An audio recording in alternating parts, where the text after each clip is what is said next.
Neptune पर क्यों होती है हीरों की बारिश? आखिर नेपच्यून के एटमॉस्फेयर में ऐसा क्या है जो वहां पर हीरों की बारिश होती है?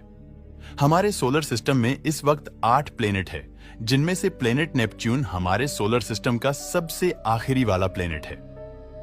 नेपच्यून के भी कुछ राज इतने ज्यादा भयानक है जिनको सुनने के बाद कोई भी इंसान डर जाए तो। जी हां दोस्तों, आज की इस वीडियो में प्लेनेट नेपच्यून के बारे में जानेंगे। दोस्तों, जैसे कि हम जानते हैं कि नेपच्यून हमारे सोलर सिस्टम का सबसे आखिरी प्लेनेट है, जो कि सूर्य से 5 बिलियन यानी 5 अरब किलोमीटर की दूरी पर है। और ये इतना ज्यादा है कि अगर एक स्पेसक्राफ्ट को पृथ्वी से नेपच्यून पर भेजा जाए तो स्पेसक्राफ्ट को नेपच्यून तक पहुंचने में पूरे 12 साल लग जाएंगे। यानी मान लो कि आप नेपच्यून पर जाना चाहेंगे और आपकी उम्र अभी सिर्फ 20 साल है, तो जब तक आप नेपच्यून पर पहुंचोगे तो आपकी उम्र 32 साल हो चुकी होगी। और फिर अगर आप नेपच्यून का राउंड काटकर पृथ्वी पर वापस आओगे तो आपको 12 साल और लग जाएंगे, यानी आपकी उम्र पूरे 44 साल हो जाएगी। तो दोस्तों, वैसे तो आज तक नेपच्यून पर कोई नहीं गया, लेकिन नासा का एक स्पेसक्राफ्ट जिसका नाम वॉयेजर 2 था, वो पहला ऐसा स्पेसक्राफ्ट था जो नेपच्यून तक पहुंच गया था।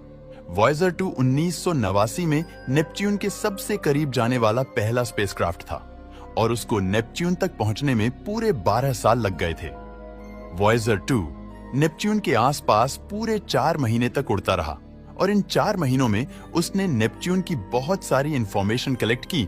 जैसे कि दोस्तों, सैटर्न और यूरेनस की तरह नेपच्यून के इर्द गिर्द भी 5 रिंग्स है जो कि बहुत ज्यादा धुंधली दिखाई देती है। हमारी पृथ्वी का सिर्फ एक चांद है, लेकिन नेपच्यून के पूरे 14 चांद है, जिनमें से कुछ चांद बर्फ के बने हुए हैं और उनमें से जो सबसे अजीब चांद है वो ट्राइटन है। दोस्तों, ट्राइटन नेपच्यून का सबसे बड़ा चांद है, जो कि किसी मिस्ट्री से कम नहीं है। ट्राइटन नेपच्यून का अकेला ऐसा चांद है जो कि रेट्रोग्रेड ऑर्बिट में मूव करता है, यानी जिस डायरेक्शन में नेपच्यून मूव करता है, ट्राइटन उसकी उल्टी डायरेक्शन में मूव करता है, जिसे रेट्रोग्रेड ऑर्बिट कहा जाता है। और दोस्तों, ऐसा माना जाता है कि ट्राइटन हमारे सोलर सिस्टम की सबसे ठंडी जगह है। ट्राइटन का टेम्परेचर -391 डिग्री फ़ारेनहाइट है, जो कि यूरेनस से भी ज्यादा ठंडा है।